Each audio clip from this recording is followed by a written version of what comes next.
You found your way to the Winning Tactics podcast with host Adam Sinkus. Adam discusses winning tactics with small business owners and entrepreneurs, uncovering processes and introducing the tools and solutions for enhancing the bottom line. Thanks again for finding your way to the Winning Tactics podcast, and now your host, Adam Sinkus.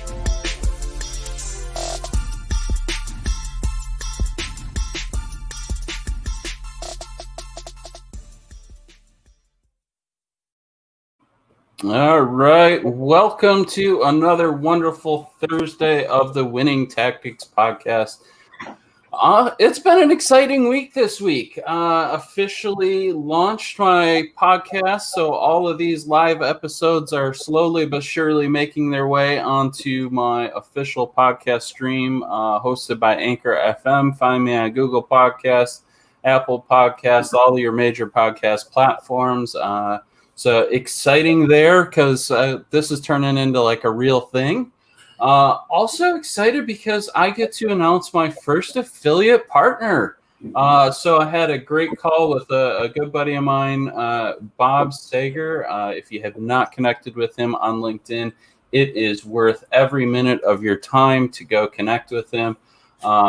Really, let me tell you about his business, man. He does things in such a crazy creative way that he finds money and opportunities in places that you wouldn't even know. So Bob is the founder of Spearpoint Solution. He combines creative thinking processes with over 3 decades of experience to develop strategies that differentiate companies in the hearts and minds of patrons. This transforms customers' perceptions from meh to must-have, so they eagerly buy, and revenue increases dramatically. Normally, businesses pay like 10 grand for services like this. He just launched an absolutely awesome strategy subscription. You're going to get 3 strategies every 30 days for just absolutely a fraction of that price. It is, I tell you not, a steal for what he's offering it for. So you're ready to have the competition. Worry about you. Spearpoint Solutions business strategy subscription is the secret weapon. I have a wonderful code for you at checkout that you can get some awesome savings. I think it's like somewhere around $500 off of his annual subscription. So it is worth taking some time there. See it scrolling down at the bottom of the screen, EAC 1019 at checkout for those substantial savings. But Bob, thank you so much for your affiliate partnership, and we're going to see you next week as well on the show. So excited for that. I'm excited for my guest today, Jennifer Tamborski. I hope I didn't butcher that too bad. Not, you got it perfect. Fantastic. Virtualmarketingexpert.com. She is really a social media guru, a marketing guru. And today we're going to hit social because, honestly, I see it in my business. Social is like this big mystery melting pot of crazy theories that, nobody knows whether they truly work or not. So let's dive into it. First of all, welcome to the show. Glad to have you on. Tell us a little bit about who you are and what you do. Thanks so much for having me, Adam. So I am Jennifer Tamborski. I'm the CEO and Chief Strategist of Virtual Marketing Experts. And we really work with those business owners who have a desire to change the world. We help them to be able to scale their impact. And primarily we do that through sales funnels and paid ads, but also an overall general marketing strategy so that they can get their cold audiences to hot audiences and converting. Fantastic. Well, again, so glad to have you on the show. Social is a space that I think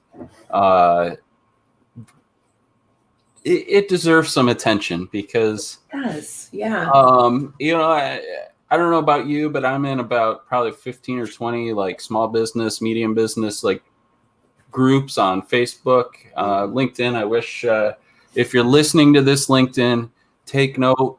Go take some notes from Facebook because they got groups on lock. They know what's going on with groups. LinkedIn groups are coming up. I mean, they've been a part of LinkedIn for a while, but they have not, I don't believe, been used as effectively as Facebook has been using them.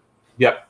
So, I'm in all these small business groups, and the one thing I see is constantly is like my page, follow my business, all this stuff, and it's really doing nothing. We will talk about vanity metrics, but let's first kind of dive into why is social media so important for brand strategy now?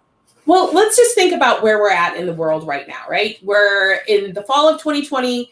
It is COVID central still in most of the world, where we don't have necessarily, depending on where you're at, you may not be going into a store at all, right? You may not be stepping into a store, which means that in order for people to find you, you have to have an online presence. And where are most people hanging out? They're hanging out on Facebook. They may be hanging out on Instagram or LinkedIn, YouTube. Those are the things that they're doing right now because they don't have anything else to do. Their bars are closed. They can't go to a bar and hang out. So they're scrolling their social media. So without that social media presence, people really don't know you exist. They don't know if you're still open. Yeah. I mean, even when this all started and they were shutting down this store and that store, the first thing people did to find out if your store, if your brick and mortar was open, was go to your Facebook page. Yeah. So if you don't keep that up to date, they don't know you're there. I agree with that. Pretty much my source for information, for real-time information, is Facebook, LinkedIn, and occasionally I'll look at like the Google listings, but I start with finding them on Facebook. That's usually one of the first links that shows up when you search them online anyway. So it is. And if you think about it, when you search things, you're right. Facebook has such a higher algorithm and SEO than your website's going to have. Even even SEO people, the first thing that pops up is their Facebook business page. It just doesn't matter because they just have more money to pour into it. Yep. Yeah. So I agree with all of that. I think I know my habits dictate that. I know I spend probably too much time on this thing, I think we all do. So let's talk about, let's talk about some of those things that are important on your Facebook page, on your LinkedIn business page, on your social media pages that are critical to have so that you can get the most out of it. Yeah. So first, the top thing on your business page or your LinkedIn page is really that picture at the top, right? Mm-hmm. That's really high level real estate. Facebook has a nice ability now to put a video on there where you can like really capture somebody's attention. LinkedIn doesn't have that, but that real estate is incredibly important. Putting on there who you are, what you do, who you serve, having a link on there that they can download something or connect with you some way in order for them to have a conversation with you is really important. Also having a way on there besides Facebook Messenger, because Facebook is fantastic, but you really want to get them on your own website, on something you own, right? Yep. So getting them off of social media and onto your marketing platform, whether it's a website or it's your scheduling app, maybe something where they're connecting with you and taking that next step is also important. And then really having consistent content popping up on your social media. Because just like you said, when you want real time, what's going on in somebody's life or business, you're going to social media first. So if you see their last post was 6 months ago, you're going to look at that and go, are they still doing business? Yeah. Is that real? Are they really? So making sure you have consistent, at least 3 times a week posts of some kind. If you can do Facebook Lives or some kind of streaming, that's ideal, some kind of video, because that's the way people really connect with you. If you're not quite up to that yet, at least having copy and images is really important. Yeah, so I work with a few roofers, and one of the things that I think is really cool that I see their project managers doing is they'll pop on and do just like a 5-minute live video on their page. Hey, we're out at the job today. It's a beautiful day. This is what we're doing. Check out this product. And it's like, they're very, it takes a very minimal amount of time, but it doesn't even, you don't even have to spend 5 minutes, 60 seconds, 30 seconds. I have a painter who will do that every once in a while. He'll just be on a job site and he'll scan, his workers painting, and he's like, can't wait to see this finished product kind of thing. It's a 30-second video, but it lets people know that they're working and kind of gives them I don't know, we all kind of like seeing the background, right? We all want to go backstage at concerts and stuff. It just kind of gives them that feel. Yeah. No, absolutely love that. I think video content, if you're not doing it, do it. It's not as scary as you think it is. Yeah. I know. I was doing that same thing I tell my clients not to do all the time. I was really scared of video for a long time. And then once you just start doing it, right, just bite the bullet and do it once or twice. That first video may not be awesome, but as you do it, it gets easier and easier, and then it feels like nothing. Oh, yeah. No, that's this show. That was this show. Right. That's how this whole show came about. So, well, very cool. I agree with you. I think, it's critical to be on social media. It's where people go to find your brand, staying current, posting consistently. I think the amount you post depends on the platform you're on. Because like Twitter, like if you're not posting like 5 times a day, you're not even supposed Instagram's also like that. Twitter and Instagram, you need to be posting a lot. Facebook and LinkedIn, not as much. You can get away, especially with Facebook, because generally your Facebook feed on your business page isn't going out to a ton of people. We'll just be honest. On Facebook, it's pay to play. So your Facebook feed is only hitting maybe 1 to 3% of your followers. Yep. LinkedIn, the more you post, they're actually getting really good organic reach right now. So the more you post, the more it's going out there, especially if you use hashtags and that kind of thing, you're getting a much better reach on those places. Yeah, no, I agree wholeheartedly. Let's talk about platforms for just a moment here, because I think that's another really important conversation to have. Not every platform is right for every business. Very true. Very true. So let's hear your thoughts on that. Yeah. So Facebook really does span almost every age and demographic. So we'll just be honest, Facebook is the top dog when it comes to social media currently.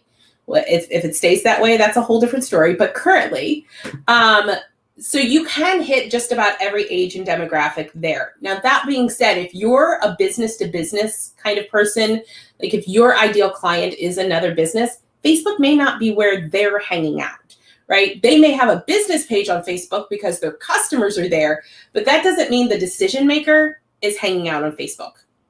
So if you're business to business, you really want to make sure you have a good presence on LinkedIn, right? That you're making those connections on LinkedIn. Instagram is very much millennials and under are going to be on Instagram. Gen Xers, they're hit and miss on Instagram. You're going to get, probably 50% of them on Instagram. Instagram is incredibly image heavy. It's all images. So you need to make sure that your Instagram and your images and all of those kind of things are going to catch people's attention. And then, Twitter's just kind of the opposite. It's very copy heavy, even though you only have, I don't know, what are they up to? 120 characters? 220 or 250 characters. Yeah. Not much. Yeah, not much. But obviously there are people out there that can say a lot in those 200 characters. So that's also, yeah, I mean, it all just depends on where your target market is hanging out. And sometimes that may take some practice, right? You may need to figure out where your target market hangs out just by testing all of them. I agree. Yeah. Yeah. No, I think testing is key. Understanding their behavior is key. Like If I want to hit roofers, roofing and trades and construction home services type companies, I am all over Facebook because that's those guys and gals tend to be less technical, and they are perusing Facebook in the evening on their free time. Yeah, and that's where they live. But if I'm going after e-com and some of my other demographics that I work with, I'm on LinkedIn for those people because that's where those people hang out. That's where those people do business at. Yeah. And the other thing also to keep in mind is, where do their clients hang out? Because quite often the business owner is going to hang out where their clients hang out, because that's where they're doing their reach outs. So those tradespeople are going to be on Facebook because all of their clients are there. Whereas some of the other platforms may be better because that's where their clients are hanging out. Yeah, no, spot on. I love your perspective there. I think it's, in my mind, it's unrealistic to try and be everywhere all the time. Especially if you don't have somebody managing your entire social presence, it is absolutely impossible. You can go down as crazy rabbit hole. Absolutely. I always suggest my clients, if you don't have a social media manager, pick 2 platforms. Yep. Usually, I mean, depending on where they live, their clients live, usually it's Facebook and Instagram, because let's be honest, Instagram is owned by Facebook. It's an easier cross because you can do everything in one platform. But yeah, I say pick 2 platforms and just be consistent on those platforms. Absolutely love it. The only reason I'm on Twitter is because I learned a while back, and if you haven't figured this out, it's really easy to do. You can connect your LinkedIn and Twitter together. And so you can post anything you post on LinkedIn, the first 255 characters will post to your Twitter account. Yeah. It's the only time I ever post on there. There's a lot of applications. There's actually a lot of applications that you can hack those kind of things. You can do Social Bee or any of those kind of self-scheduling posters, Hootsuite, all of those kind of things, where you can post on multiple platforms at the same time, which is an option. Posting on them, there's a difference though between posting on them and being active on them, right? Because being active on them means you're hopping in there and you're commenting back when people are talking to you. And so I always just say focus on 1 or 2 when you're going to be active. Yep. No, absolutely love that. I always stress this personally, just from my experience and my understanding of the platforms. Things like Hootsuite, some of those posting platforms don't get as much reach. That is very true. Because it sources from an outside place. Which is why I always say, if you're posting on Facebook, you can cross over to Instagram really quick, because you can use Facebook Creator Studio and post on both at the same time. Yep. So yeah, that's absolutely facts. Yeah. So absolutely awesome. One last question before we jump into Vanity metrics. What's your thoughts on TikTok? It's the big mystery right now. No, TikTok. TikTok is up and coming. I mean, people are making a good impact on there. And I will say that it is definitely a younger generation, right? You're not going to get the most Gen Xers and up, you're not going to get on TikTok. So if that's your audience, I wouldn't say focusing time. But if your audience is millennials on down, that may be a good platform for you if you're really comfortable on video. You got to be really comfortable on video. And not only do you have to be comfortable on video, you have to be comfortable, like, making a fool of yourself on video. Like, really just, getting out there, because that's the fun of TikTok, or the videos are kind of ridiculous.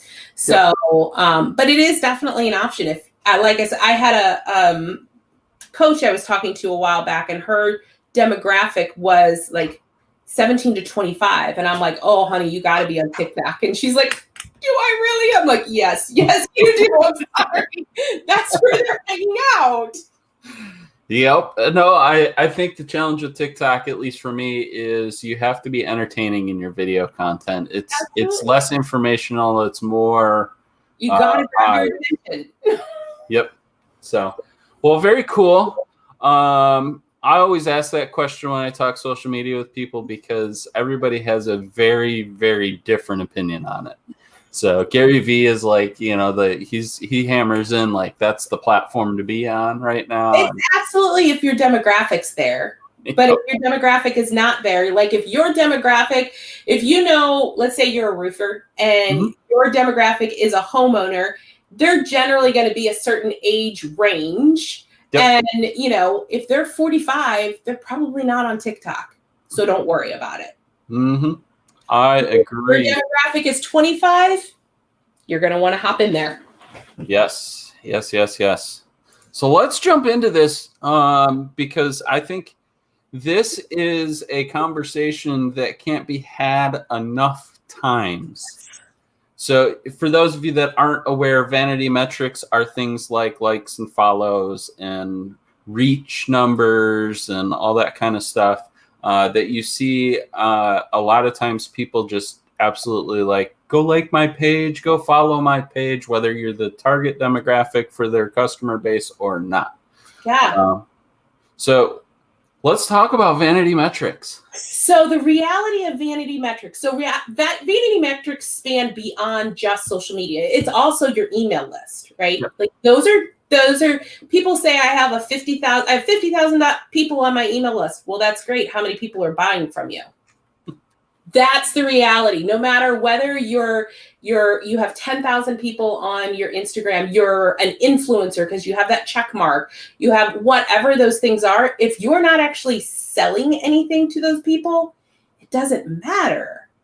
Like I don't know how many people I have following me on Facebook. I don't pay attention to it because it doesn't matter. If they're not purchasing, then I don't need people liking my page that aren't actually interested in what I do. Yeah. And that's, I think, something that people forget. They want to get to that influencer status and have a bazillion people following them or have a huge email list.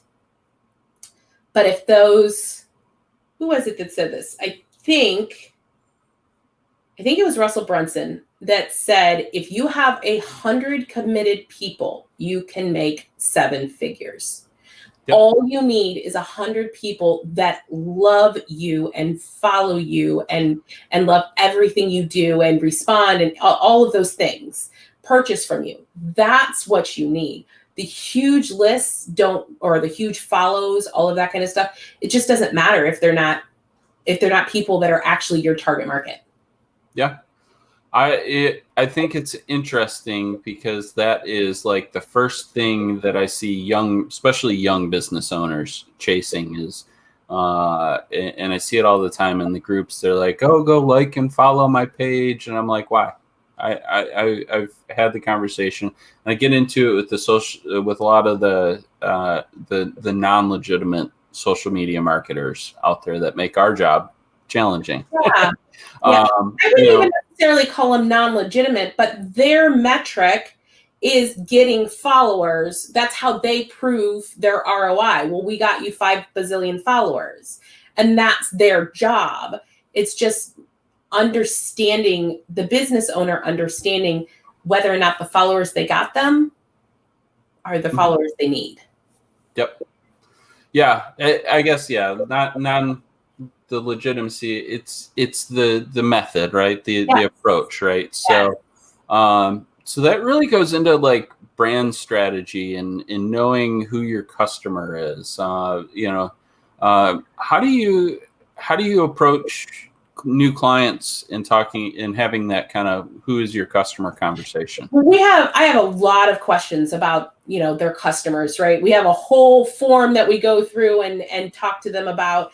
I actually have a 2-hour session where half of the session is really diving into who their ideal client is, because oftentimes they don't necessarily know, right? And so it's when you're talking about your ideal customer, it's all kinds of things, but it includes the demographics. So those hard-coded things like age, gender, race, maybe where they live, what they do for a living, right? Like those things that are just, this is who they are, right? but it also includes things like their psychographics, which are all of those softer metrics that you don't necessarily get from their Facebook feed, right? Mm-hmm. It's knowing what their fears are, knowing what their dreams are, knowing all of those pieces that really help you to speak into what it is they want in life.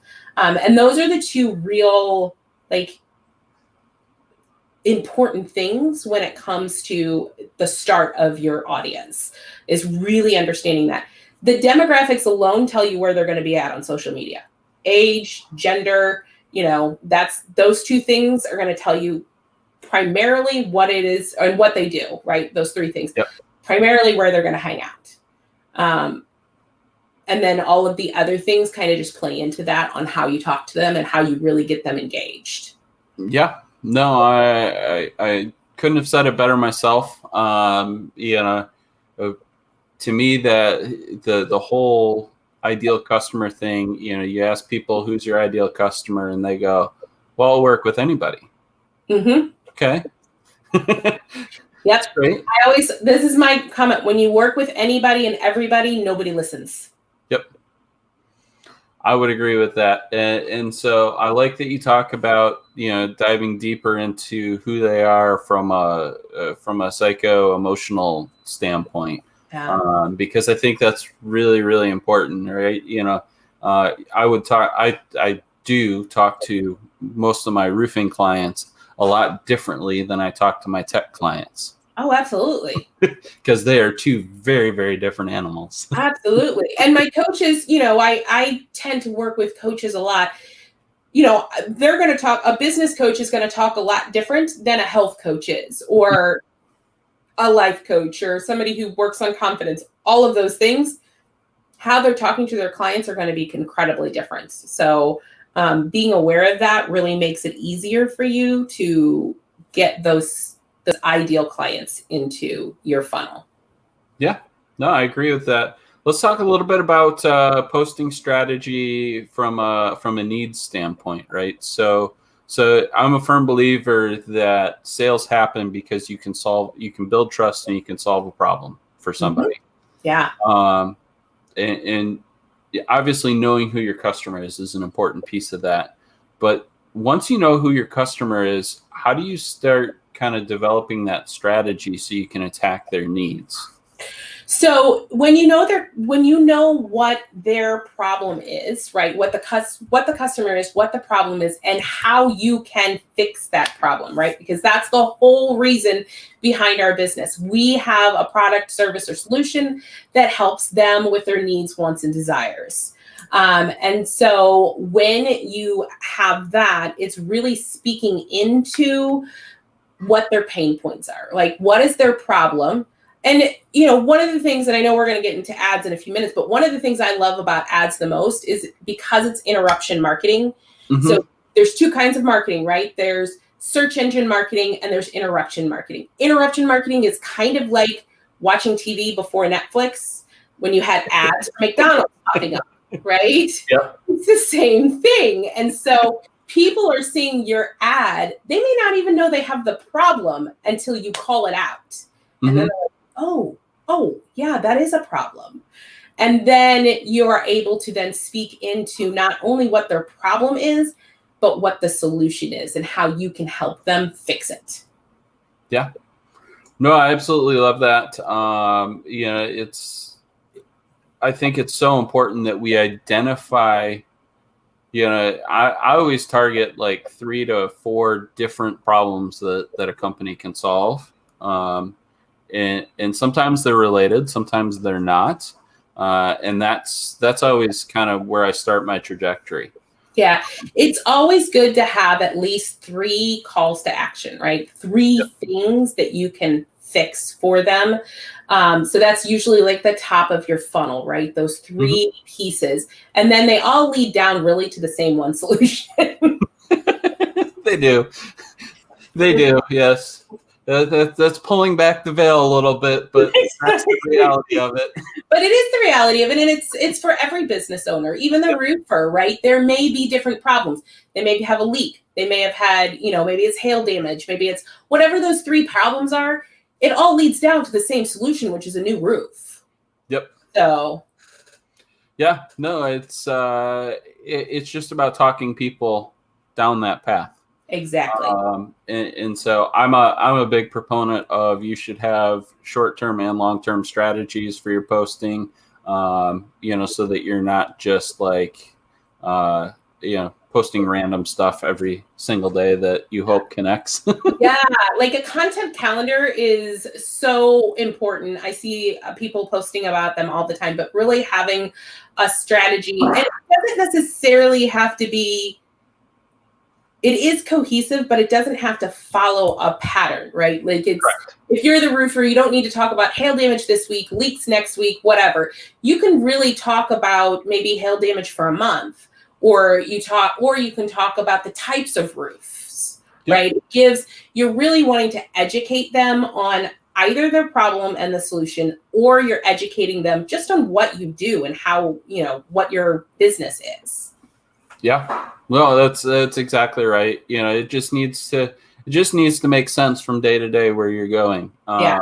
I'm a big proponent also, if I get a new review in, let's get that out there, and make a post about it, highlight it. People love that stuff. Yeah. And if you can get people to do a video review. Oh, yeah. Like that's Yes. Let's jump into the last topic here. We are cruising right along, the power of paid on social. You mentioned it before, but Facebook business pages, it is pay to play anymore. You can have a free page, but your reach on that free page is pretty minimal at this point. It is. Well, here's the reality. It's not just about getting your message out there. It's about getting them into your funnel. Mm-hmm. And that can happen on almost all of the social platforms have paid ads, have the ability to run ads. So we're talking, Pinterest has them, Twitter has them, LinkedIn has them, obviously Facebook and Instagram have them, even TikTok has them, Snapchat, all of them have the ability for paid ads. They all got them. They all got them. Why? Because they're free platforms. How else are they going to make money? Mm-hmm. So be honest about this. When you're talking paid ads, you really want to have a destination in mind. That's number one, right? What is the goal of the ad? And ads can have different goals depending on where they're at in your sales cycle, in your customer journey. But you need to have a specific goal for that ad so that when you look at the metrics, you know if it's working or not. Yeah. And then also understanding what type of ad you're running, right? Because I alluded to this a little while ago. There's really two kinds of ads when it comes to digital. There's SEO type of ads where it's search engine based. So Google, YouTube, I can't even think of the other ones. All of them have Google and YouTube being all of them, Yahoo. They all have paid ads. But it's people are searching for your product. So I correlate that to kind of like the yellow pages way back when, right? Mm-hmm. When you were going to look for something. So you have to have something in mind to look for. Whereas all of the socials, the specific social medias, Facebook, LinkedIn, all of those are interruption marketing. You're targeting a specific demographic or, sociographic, all of those kind of things. You're targeting specific people to tell them they might have a problem. And so you're throwing things up in front of them. They're not necessarily looking for you, but by getting that ad in front of them, they're saying, oh, yeah, that is a problem. And they could possibly help me fix it. Yes. I love how granular you can go on most of the social platforms too. It's a lot different. So those of you that in the audience that have run social ads, you've experienced this a little bit. But those of you that haven't, think platforms like AdWords, Google AdWords and Bing and Yahoo, your ad is targeted around keywords. Right. Where the social platforms really allow you to target around an audience. So Exactly. And that's what I love so much about Facebook ads and LinkedIn ads, and all of the other platforms, is that we can go to your audience instead of your audience having to find you. Mm-hmm. Yeah. let's talk a little bit about some of the ways you like. Facebook ads, I think, is the most reachable for most people. Right.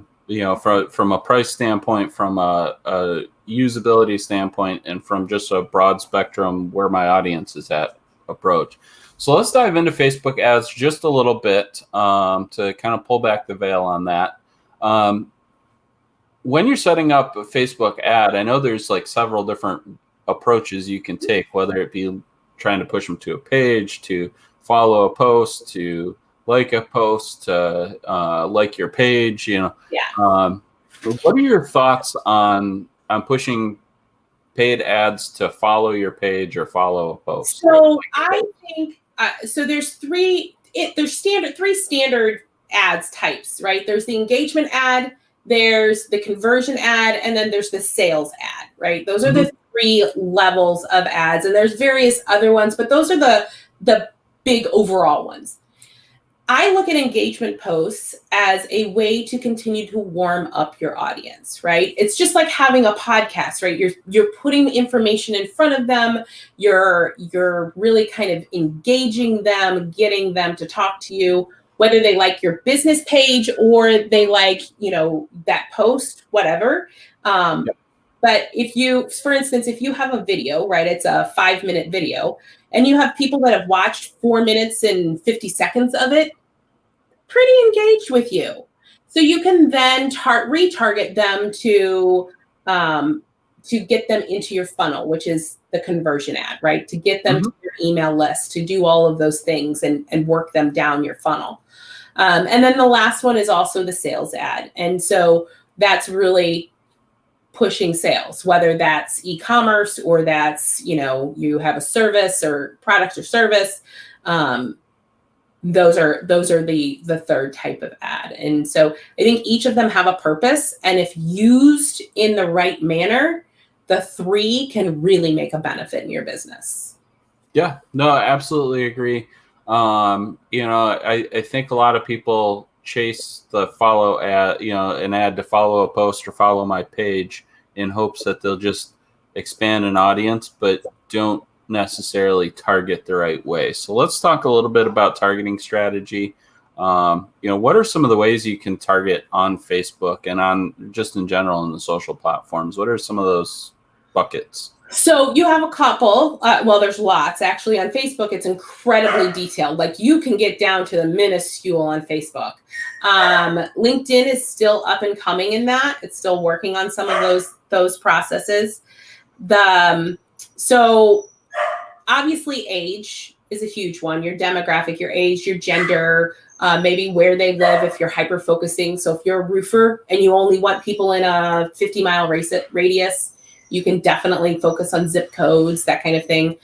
Whether or not they're a homeowner, what kind of things do they buy, right? If you are a high-end product or service or solution and your client is spending money on Louis Vuitton bags, maybe you target that, right? So you can really, really dive into that audience's, needs and target them that way. Yeah, I think it's also interesting. You can target by their job title, by their, you can target by. So this is what I will tell you not to target by, because I do have people that come to me all the time and they're like, okay, who's your target audience? Well, those people that follow Gary Vee, that's his audience. That's not your audience, right? I'm going to be honest. That is a huge nerve of mine. I would say 90% of the Gary Vee audience is people that have no idea how to take what Gary Vee does and actually put actions to it. So they're a terrible audience to follow. Right. So, and that's really for any of the big influencer audiences, right? That's not your audience. Now, your audience could be in there, but you don't want to target, Amy Porterfield's audience, and that's the only thing you target. The reality is, she's got a whole lot more money than you do, and she's going to take all of those audiences, and you're just going to be paying money to pay money. So, Yeah, let's talk a little bit about the pricing model on how these ads work, because I think a lot of people don't totally understand what cost per click means and how that kind of works. So give us kind of the scoop on that. Yeah, so there are some primary metrics that you really want to pay attention to. And we've already told you the kinds that you don't, right? Reach and impressions don't matter. Like that's just, that again is vanity metric. And realistically, your reach and your impressions just means it slid through somebody's feed. It doesn't really matter. So if we're talking about an engagement ad, it's how many people are liking, commenting, sharing. Those are important. Or because you can also use them to get them onto your funnel in some way, how many people are clicking on whatever it is you're doing. So on average, right, it all depends on the type of ad you're running and the purpose behind it, right? You're going to spend cost per click. You're going to spend anywhere from pennies, 2-3 cents, all the way up to $2 for a click. And it all depends on who your demographic is, what you do, what you're selling, and what the point of your ad is. Yep. So that's one thing. And then the other thing is really the click-through rate, which means they didn't just click on something, they actually went to your page, your landing page, whatever that is. And then the last thing you really want to pay attention to is, okay, they went to your page, but what did they do then? Did they convert in whatever that form is, whether that's giving you their email address or buying something or something like that?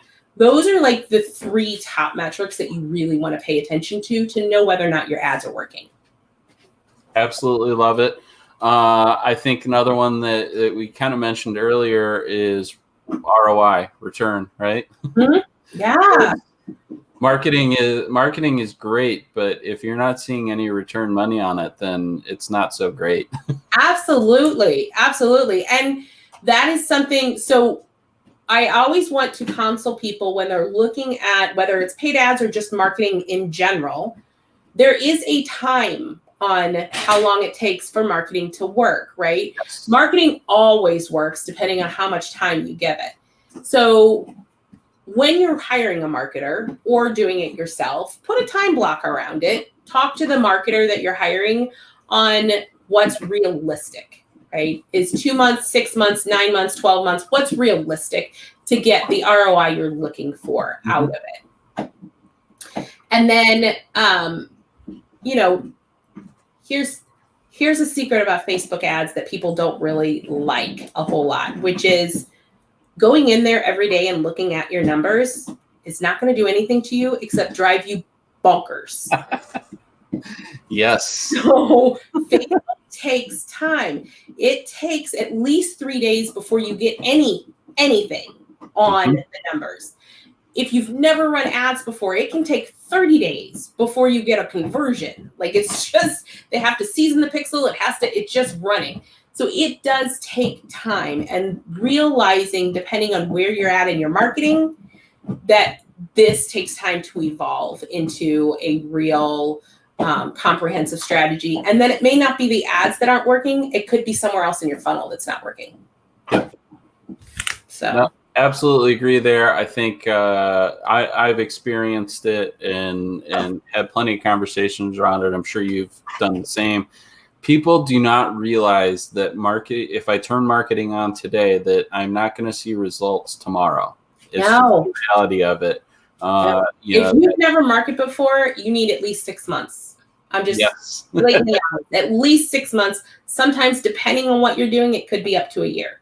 Yeah, I honestly don't start many relationships without the intention of it being at least a 6-month relationship, because the reality is you're not going to see much return for at least the first 90 days. Yeah. So, and I actually had a call yesterday with a potential client, and he's like, they have a restaurant, they have this event coming up in like 12 days. And I said, yeah, that's not going to happen. Mm-hmm. I will be happy to help you, but not for that event. I can't do that in 12 days. It's not reality. Yep. Yeah, no, that's exactly right. If people don't take into account the amount of time that the algorithms and all the technology it takes to pick that up, and it's not just Facebook picking all that up, right? Right. When you're advertising on social, it's not just Facebook. It's about Google picking up. It's about Bing picking it up. It's about Yahoo picking it up. It's about everybody else picking it up as well, because that gives you traction. Exactly. Exactly. Yeah. And it's not there's ads on every platform. Any digital platform has an ad ability on it, and all of them are going to take time. Yep. So, well, very cool. I definitely appreciate all of the information. I think it's absolutely fantastic. We've been rambling on for longer than I usually run my show, but it's been great conversation. Absolutely love it. Where can people find you? So people can find me on Facebook at Virtual Marketing Experts, or they can go to virtualmarketingexpert.com and reach out to me at both of those places. I am happy to hop on a call if I'm able to help you. If not, maybe I can refer you to someone who can. Fantastic. And last but not least, I always like to have you leave the audience with a final thought. So out of everything we talked about today, what is that one thing that you think everybody should take away from today's conversation? So I think the number one thing really is to understand that a strategy to your marketing is the most vital portion of your marketing. Without a strategy, you are throwing spaghetti against the wall. And so often that's what I see entrepreneurs doing. They're jumping into action. I got to do all of the things that the gurus say, which is they're not telling you things that you shouldn't do. You just need a strategy and a consistent process in order to get them done. So that's the first thing I tell people all the time is make sure you have your strategy in place before you start paying for ads, before you start, going and talking to all of these people. That's really the most important thing. Absolutely fantastic. We will make sure that your links get into the show notes so people can find you, connect with you on Facebook, LinkedIn, pretty much all the social platforms. Facebook, LinkedIn, Instagram are where we hang out in the general space. Twitter, I've started a page and just haven't done anything with it. Fair enough. Yeah. Fair enough. So LinkedIn, Instagram, Facebook are the best places. Yeah, and we do have a YouTube channel as well. So if you're, just want more tips and tricks, you can hit us up there. Fantastic. We'll make sure we get all those links in the show notes for you. Also, like I mentioned at the top of the show, check out SpearPoint Solutions. I will put the link there for all of what they offer, and you can find out more about his subscription business strategy solution. So appreciate your time. Appreciate everybody's time today. Have a wonderful, wonderful week. We will be back next week with the one and only Bob Sager, SpearPoint Solutions. And we're going to be diving down creativity and innovation in business. And I'm excited to see where that conversation goes. So thank you again so much, and have a wonderful, wonderful weekend.